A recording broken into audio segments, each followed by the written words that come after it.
बंदा क्या कियो नर होई, बंदा क्या कियो नर होई, सिरजनहार श्याम तू बिसर्यो, सिरजनहार श्याम तू बिसर्यो, साल्यो जन्म बिगोई हो बाला, क्या कियो नर होई। बंदा, बंदा यानी बंधा हुआ। ये जीवात्मा बंधी हुई है, ये मुक्त नहीं है। ये मन के साथ बंधी है, ये माया के साथ बंधी है। इसलिए हमें कहा है बंदा। पहले हरजस में बात आई थी प्राणी आ रही, क्योंकि अभी हम मनुष्य हुए नहीं। राष्ट्र संत टुकड़ों जी महाराज कहते हैं मधु मानुष द्या, मधु मानुष द्या। संतों का कहना है मानुष बनना मुश्किल है तो साध कहाँ से हो। अभी हम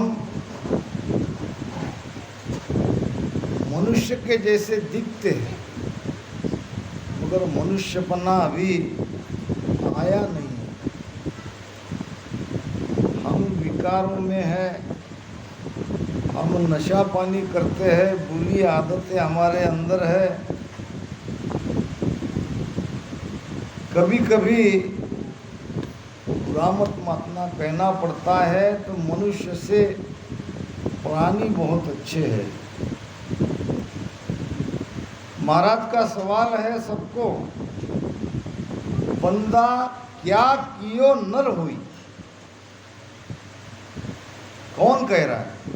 ये परमात्मा कह रहे हैं। सभी मनुष्य जाति को कह रहे हैं कि तुमको मैं मनुष्य बनाकर मृत्यु लोक में भेजा था, तुमने क्या किया? आहार निद्रा भय मैथुन, ये तो प्राणी भी है, प्राणी भी ये करते हैं। क्या केवल आहार निद्रा भय मैथुन के लिए हम मनुष्य जन्म में आए? मनुष्यपना धारण करना किसे कहते हैं?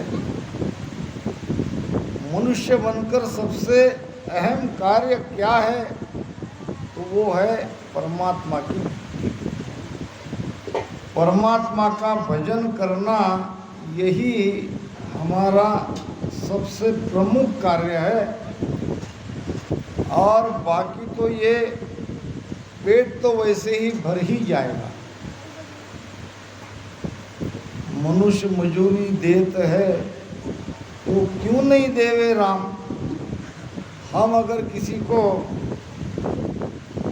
काम से मजूरी से लगाते हैं तो शाम को उसकी मजूरी उसको देते हैं। अब मानुष मजूरी देता है तो जब हम राम जी का नाम लेके उसका सुमिरन करेंगे तो परमात्मा हमको मजूरी नहीं देगा, अर्थात जरूर देगा। तो सवाल तो ये सबके अंदर आना चाहिए कि मैंने क्या किया इस मृत्यु लोक में, मनुष्य जन्म पाकर इसका क्या उपयोग किया, क्या करना चाहिए था, किसके लिए आए, क्यों हमको परमात्मा ने ये देव दुर्लभ अवसर प्रदान किया। जन सुखिया इस देह में मिले देव का देव। इस देह में चाहे तो हम उस परमात्मा को पा सकते हैं, उस परमात्मा का दीदार कर सकते हैं, मगर ये तो नहीं किया और जन्म सारा, अनमोल सारी श्वासा हमने बातों बातों में गंवा दी। मैं मेरी में अबद गमाई, जन्म बदी तो भाता, शिवरण जिसा बिसरिया सौदा, ओ हीर मुसायो हाथा। मैं मेरी में अबद गमाई, अबद नाम आयु, ये अनमोल श्वासा 24 घंटे की 21,600 और 77 करोड़ 76 लाख कुल श्वासा हमें मिली है। ये मैं और मेरे यानी मेरे अपने परिवार के लिए, अपने प्रपंच के लिए ये सारी श्वासा उसमें हमने गंवा दी। जो करना था वो नहीं किया। अब वापस जब जाएंगे परमात्मा के पास तब क्या जवाब देंगे? हम सबको पूछा जाएगा, बंदा क्या कियो नर हुई। अब सवाल तो ये है कि हम मनुष्य बने कि नहीं बने। जैसा मैंने प्रारंभ में कहा, कथा आती है, एक स्कूल का मास्टर था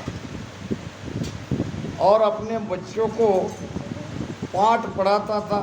पुराने ज़माने का टीचर होगा, मास्टर होगा, और सब बच्चों को कहता कि ये जो पाठ मैंने तुम्हें दिया है कल अच्छी तरह से ये पढ़ के आना और सबकी मैं परीक्षा लूँगा, सबको मैं पूछूंगा। अब बच्चे तो बच्चे हैं, अब कुछ पाठ करना भूल जाते, कुछ गलत कहते, तो मास्टर साहब उनको कहते, देखो तुम मेरी बात को याद रखो, मैं तुम्हारे कान पकड़ के तुम्हारे हड्डी में भूसा भर दूंगा। क्या समझते हो तुम मुझे? जैसे मैं तुम्हें पाठ कहने को कहता हूँ कि तुम पाठ करके नहीं लाते हो, मार मार के तुम्हारी हड्डी पसली एक कर दूंगा। तुम्हारे जैसे कई गधे को मैंने ठीक किया, तुम्हारे जैसे कई गधे को मैंने पढ़ाया, कोई मास्टर बन गए, कोई कलेक्टर बन गए, कोई मिनिस्टर बन गए, कोई डॉक्टर बन गए, कोई वकील बन गए। तुम क्या हो? अब ऐसे अपने बच्चे को डांट रहे थे। उतने में एक धोबी अपने 2 गधे को लेके जा रहा था। धोबी ने मास्टर की ये सारी बातें सुनी। धोबी को लगा मेरे पास 2 गधे हैं, काम तो मुझे एक ही गधे का है। कपड़ा ले जाना और धोबी घाट पे जाना और धोकर सुखाकर वापस लाना।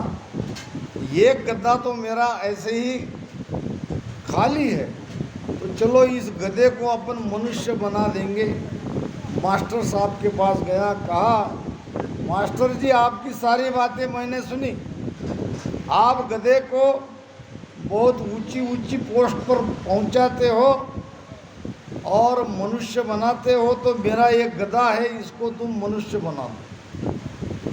मास्टर को गुस्सा आया, कहने लगा, गधे को मनुष्य बनाने को कह रहे हो?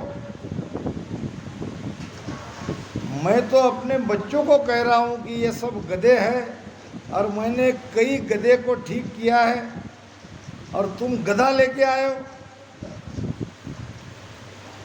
अब मास्टर ने उसको डांट फटकार कर दी, मगर धोबी कहाँ मानने वाला था। उसने गधे को वही बांध के वो चला गया। 2-3 दिन बाद आया, जब देखा तो उसे गधा नहीं मिला। मास्टर जी ने गदा कहीं दे दिया था किसी को, वो क्या करेंगे रख के। मगर ये धोबी उसके घर पे रोज स्कूल में आता था, मास्टर जी कहाँ है मेरा गदा, कहाँ है मेरा गदा। तो झल्ला कर मास्टर ने कहा तुम्हारे गधे को मैं आदमी बना रहा हूँ। थोड़ा उसको धीरज आया। अब कुछ महीने बाद और आया, मास्टर जी मेरा गधा आदमी बना कि नहीं बना। अब मास्टर ने उसे डांट कर कहा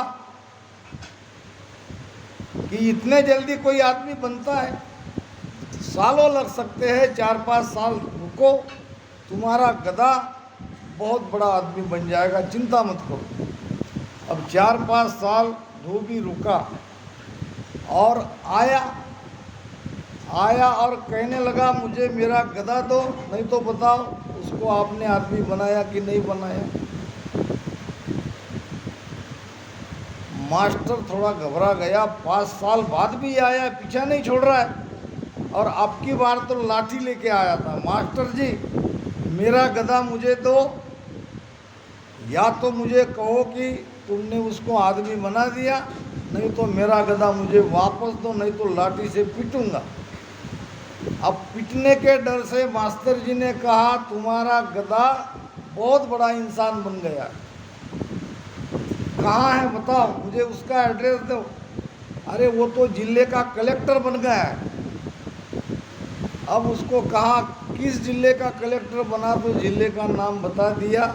ये धोबी गया अपने गधे को मिलने, यानी कलेक्टर को मिलने के लिए।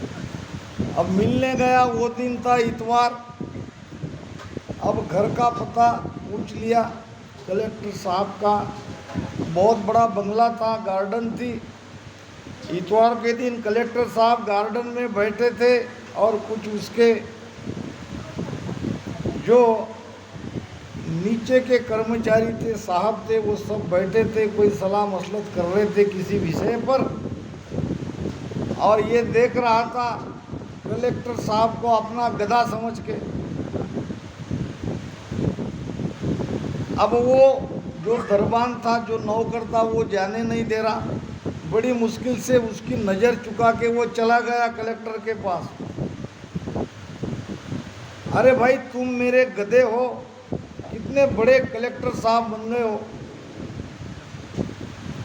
गधे कहते ही कलेक्टर साहब उसके तरफ देखने लगा, क्या मुझे तुम गधे कह रहे हो, वो भी सब इन ऑफिसरों के सामने।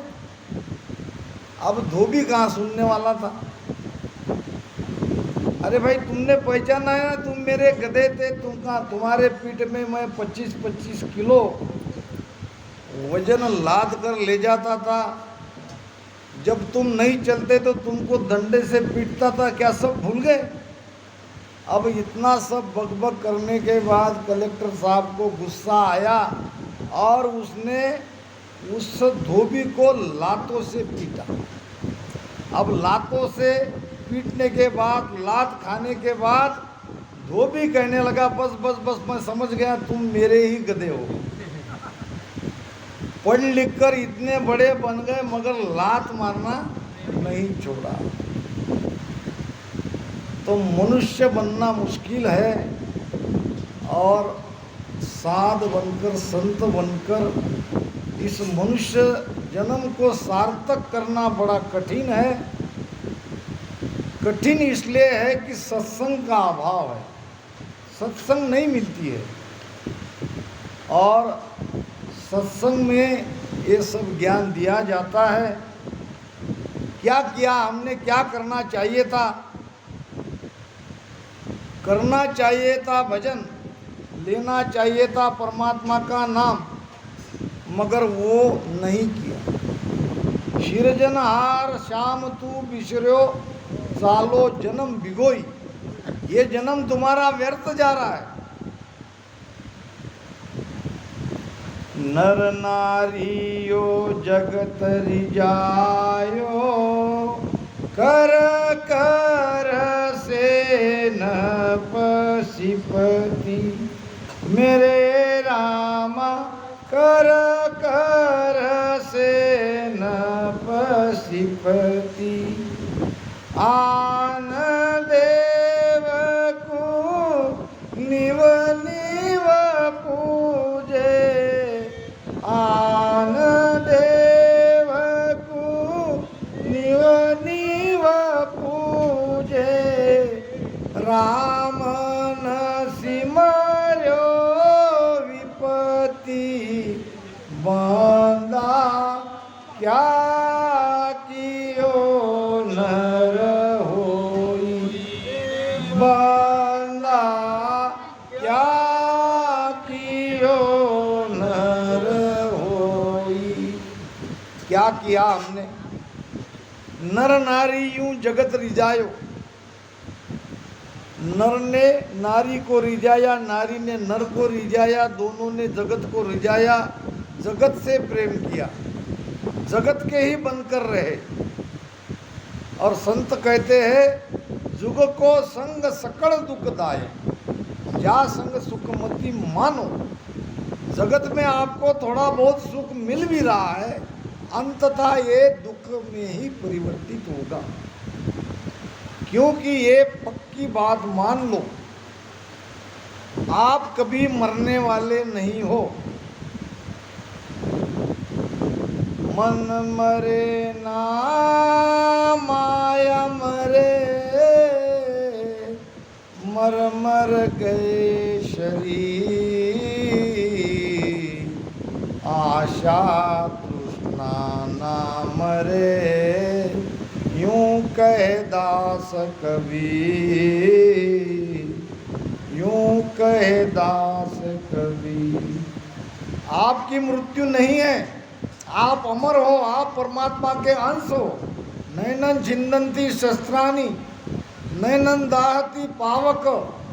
शस्त्र आपको काट नहीं सकता, अग्नि आपको जला नहीं सकती, वायु आपको उड़ा नहीं सकती। फिर जब आप अमर हो तो ये शरीर छूटने के बाद आप कहाँ जाओगे? किस देश में जाओगे, किस जगह जाओगे, वहाँ आपको कौन सा सुख दुख मिलेगा?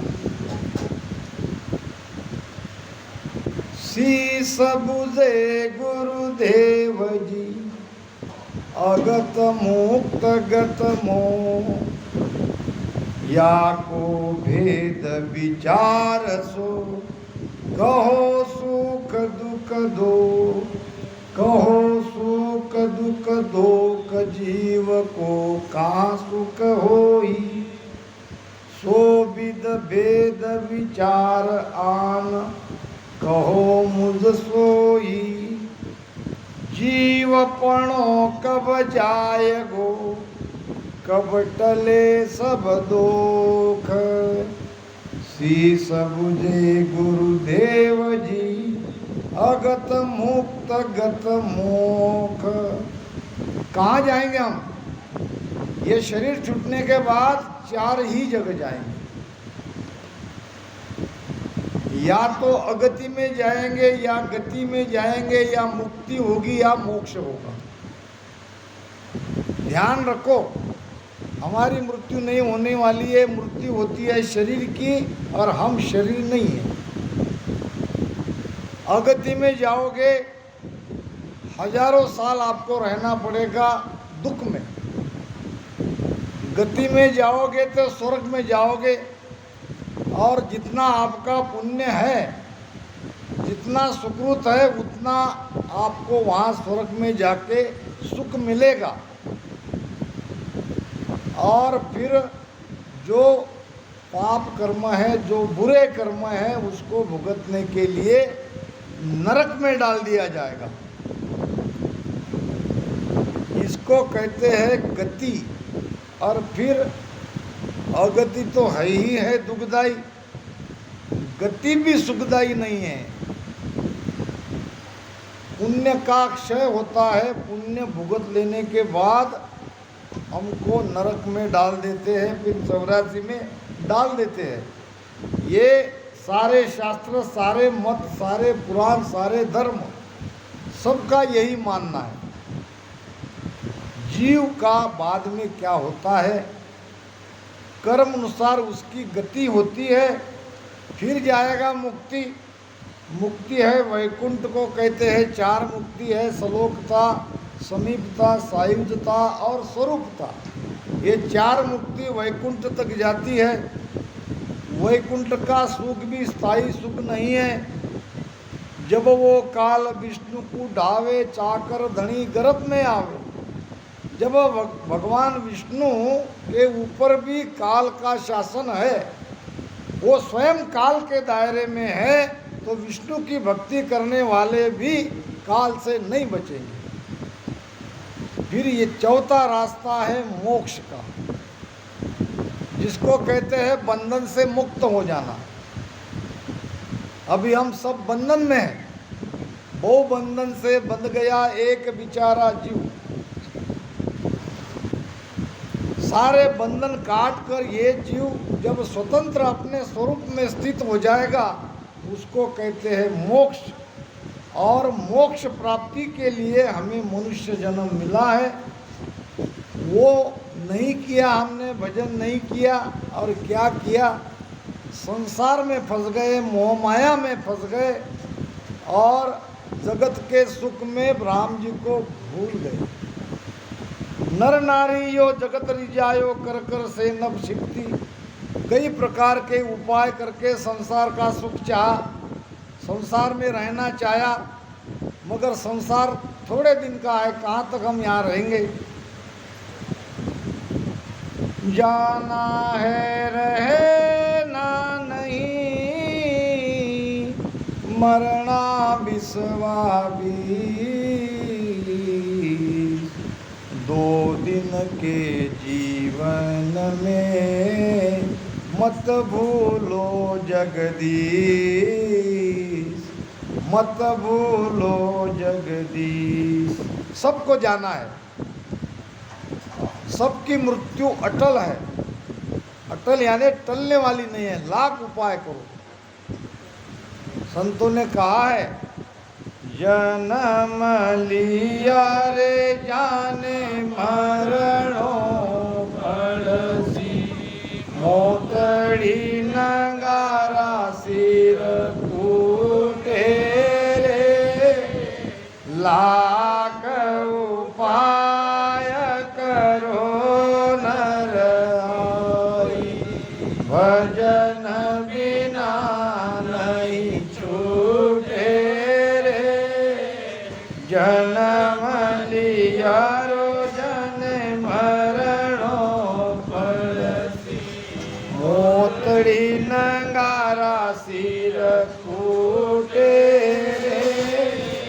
लाख उपाय करो नर कोई, भजन बिना नहीं छूटे। मृत्यु ऐसा कड़वा सच है, जहाँ हमारे सारे प्रयत्न, हमारी सारी कोशिश, हमारा सारा धन डाल नहीं सकते। आए है सो जाएंगे, राजा रंक फकीर, सबको जाना पड़ेगा। एक सिंहासन चढ़दात है, एक बंधदात जंजीर। तो हमको सिंहासन में बैठ के जाना है, जंजीर में बांध कर नहीं जाना है। जैसे ये कसाई बकरे को खींच के ले जाते हैं, इस प्रकार हमको जाना नहीं है। तो इसके लिए भजन करो, सुमिरन करो। आन देव को न्यू न्यू पूजो, आन उपासना में लगे, माया की भक्ति करी, मगर जो सच्चा परमात्मा है, जो राम जी है, जो एक है, उसका भजन नहीं किया। एक व्यक्ति था बहुत पापी, सारे कुकर्म उसने किए। अब गांव वालों ने उसे एक संत के पास लाके खड़ा कर दिया। कहने लगा, महाराज ये व्यक्ति बहुत बुरा है, सारी इसके अंदर बुराई बुराई है, और ये कुकर्म करता है, कोई एक काम इसने अच्छा नहीं किया, इसको आपके आश्रम में रखो। अब संत ने कहा अगर वो रहना चाहे तो मेरा आश्रम तो सबके लिए खुला है। तो उस व्यक्ति ने कहा महाराज मैं जो करना चाहूँ वो मैं करता रहूँगा, मुझे रोक टोक नहीं चाहिए, एक बात। दूसरी बात, मुझे राम भजन बिल्कुल करने के लिए नहीं कहना है। तुम राम भजन मुझे करने के लिए कहोगे तो मेरा सिर दुखता है, मैं उसी समय तुमको छोड़ के चला जाऊंगा। संत ने कहा मैं तुम्हें भजन करने के लिए नहीं कहूँगा और तुम जो भी कुछ करोगे बिना रोक टोक करते रहो, मैं तुम्हें कुछ नहीं कहूँगा। फिर उस व्यक्ति ने कहा फिर तो तुम्हारी मेरी बहुत अच्छी बनेगी। अब दोनों बन गए दोस्त। अब शिष्य क्या बनेगा? ऐसा व्यक्ति कभी संत का शिष्य नहीं बन सकता। धीरे धीरे दोनों में अटूट मैत्री हो गई। एक दिन जंगल के रास्ते से दोनों जा रहे थे और संत ने उस व्यक्ति को कहा देख भाई, इतने सालों से तुम मेरे पास हो न, मैंने तुम्हें कुछ कहा, तुम जो भी कुछ करना चाहते हो तुमने किया, मैंने तुमको कहीं रोका नहीं टोका नहीं। आज मेरी केवल एक बात आपको सुननी पड़ेगी। अब उसने कहा कहो। कि भाई एक बार राम राम कहो। महाराज मैंने तो पहले ही कहा था कि मैं राम राम नहीं करूँगा, राम राम करने से ही मेरा सिर दुखता है। अरे भाई मेरी खातिर इतने दिन से तुम मेरे दोस्त बनकर मेरे आश्रम में रहे हो, मैंने कहीं तुम्हें कोई काम में बाधा नहीं डाली, मेरे लिए तुम एक बार राम राम नहीं कर सकते? एक ही बार कहूँगा, एक ही बार और जोर से कहो। अब संत के कहने से उस पापी व्यक्ति ने जोर से कहा राम। अब संत ने कहा बन गया काम। अब उसे अपने पास बुलाया, कहा देखो मृत्यु सबकी होगी, तुम भी मरोगे मैं भी मरूंगा। अब ये जो तुम्हारे मुख से राम नाम निकला है, जब तुम्हें यमराज के पास ले जाया जाएगा तो आपको पूछा जाएगा ये राम नाम के बदले में तुम्हें क्या चाहिए। तो तुम्हें कुछ मांगना नहीं, कुछ लेना नहीं, कहना कि भाई जो इसके बदले में तुम दे सकते हो वो दे दो। अब कुछ सालों बाद वो व्यक्ति मर गया। अब मर गया तो यमदूत लेने आ गए, पकड़ के ले गए यमराज के पास। यमराज ने चित्रगुप्त को कहा देखो इसका खाता, कितने पाप किए कितने पुण्य किए। चित्रगुप्त ने देखा ये तो बहुत बड़ा पापी है, इसने तो पाप ही पाप किया है, कोई काम इसके खाते में नहीं है। एक बार इसने राम नाम लिया। अब वहाँ का नियम क्या है, पहले अच्छे कर्म भुगताए जाते हैं। अब ये पाप तो इसने ढेर सारा किया था, पाप की तो सजा इसको बाद में मिलेगी मिलेगी। पहले इसने किसी संत के कहने से एक बार राम राम लिया है, इसका क्या फल ये मांगता है, इसको पूछो। अब यमराज के आदेश से यमदूत पूछने लगे भाई तुमने एक बार राम राम लिया है, इसके बदले में तुम्हें क्या चाहिए, लो मांग लो। यमराज कह रहे हैं कि मांगने को कह रहे हैं। तुमने कहा मैं क्या मांगू, आप ही देखो एक बार राम कहने से क्या मिलता है वो मुझे तुम दे दो, मैं क्यों मांगू। अब यमराज कहने लगा ऐसा तो कोई व्यक्ति आज तक आया ही नहीं यहाँ, अब मुझे भी कहाँ पता है राम नाम लेने के बाद इसको बदले में क्या देना पड़ता है, चलो ब्रह्मा जी के पास जाएंगे। अब यमराज यमदूत और उस व्यक्ति को लेके ब्रह्मा जी के पास गए, कहने लगे कि भाई एक बार राम लेने के बाद उसका फल क्या देना है, इस व्यक्ति ने राम नाम लिया है इसको देना है। ब्रह्मा जी कहने लगे मुझे भी नहीं पता। शिव जी के पास जाते हैं। शिव जी तो बहुत राम नाम रटन करते हैं, उसको पता होगा।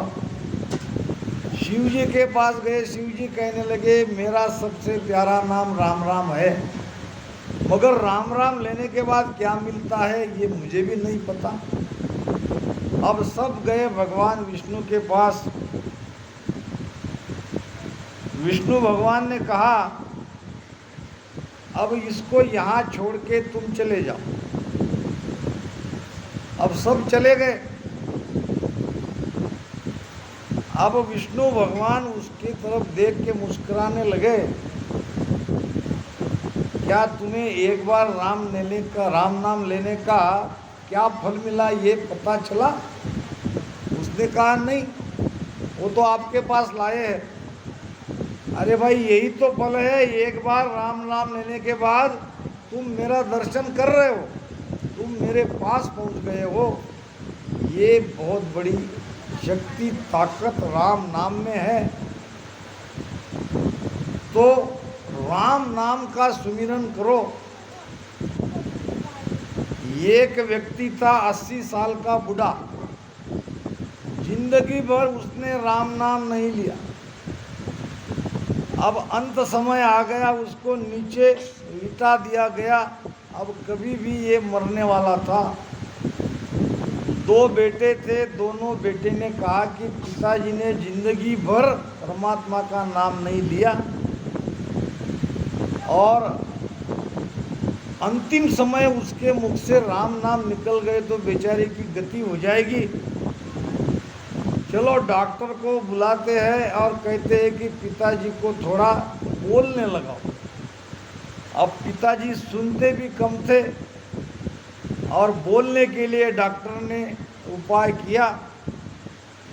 अब बेटे ने कान पे आवाज लगाई जोर से, पिताजी राम कहो राम।